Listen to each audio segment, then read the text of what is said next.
country, India, is a land of diverse religion. It has set an example of unity in diversity in the whole world. The way to live at peace is to accept and tolerate the customs and people of different religion and tradition. In the poem Where the Mind is Without Fear, written by Rabindranath Tagore, there is a great message of communal harmony towards the countrymen. I am Srijan Mukherjee. Now I am going to recite the poem Where the Mind is Without Fear, written by Rabindranath Tagore.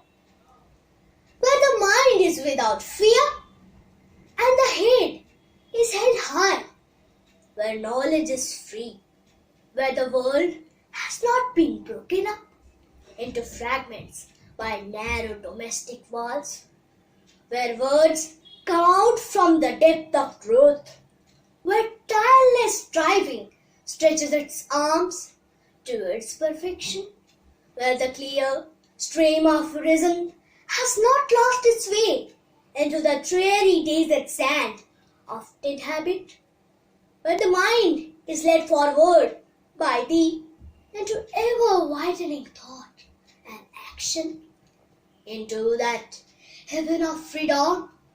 My Father, let my country awake.